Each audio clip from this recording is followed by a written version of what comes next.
Overcome your hip pain or your knee pain with this simple exercise routine. I'm going to show you a primer that we use at Mobility Doc that's going to consist of 3 different exercises to warm your hips up, and then a strength exercise at the end for your hips and your knees. Follow along. The first exercise is going to be a standing hip flexor stretch. What you're going to do is you're going to drop that back knee, you're going to point your hips forward, and then you're going to squeeze from that same side hip. So I'm stretching my right hip flexor, so I need to squeeze my right glute, pop my hip forward, stand nice and tall, and that will really bring out the stretch. What most people do is, with a hip flexor stretch, they don't squeeze from their glute, and they just try to get really long into that lunge, and all you're doing is hanging on connective tissue that's gonna be really mad at you. So squeeze that glute, drop that knee, keep your chest up, and you will feel that stretch.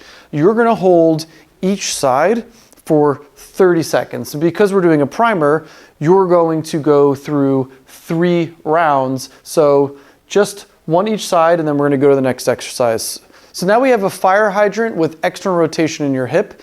This is not your grandmother's fire hydrant. So you're gonna get on all fours like a classic fire hydrant, but then what you're gonna do from there is you're gonna bring the hip out, and then you're going to rotate into external rotation and down. So same idea as I bring the hip out, I keep my pelvis straight down so I'm not twisting. So I bring the hip out, and then I rotate, external rotation, and then down. So out, rotate, and down.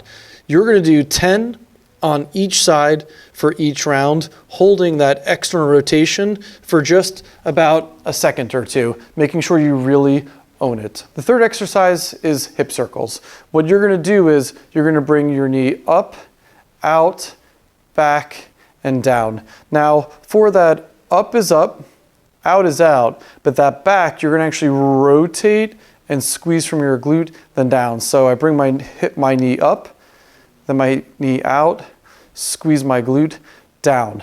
I'm not trying to get movement from my low back. I'm also not shifting my pelvis up and down, keeping my pelvis level as I do it. So bring that hip up, out, back, down. So up, out, back, down. You're going to do 10 of those on each side for each round. So for those 3 exercises, you go through 3 rounds of those 30-second holds for the stretches, 10 reps for the exercises with movement. When you finish your primer, here's what I want you to add to get even more out of it. Let's go over a single leg box squat.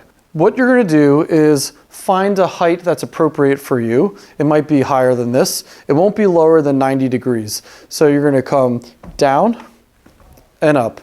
Now it's really important to control the down and up. Don't just drop hard and then fling yourself up. Control, down, nice and slow, and then up. And I'm trying my best to keep my knee straight, to not let it move too much, but some movement's normal. And then up. If you're an all-star at it, you can add weight.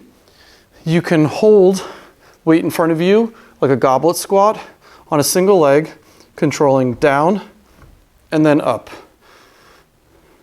Same exact idea. Don't get sloppy, don't slam off the box. You're gonna do 10 of those on each side, and we're going to do 4 rounds of that. Now to start, you can do fewer reps.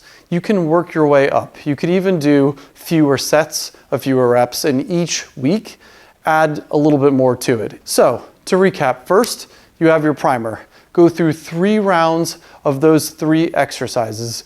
After you finish that, you're going to do single leg box squats, 4 sets of 10 reps on each side. You'll do this once a week for 4 weeks, getting better at it, and you will see your hip pain, your knee pain, your single leg stability, and your power will improve.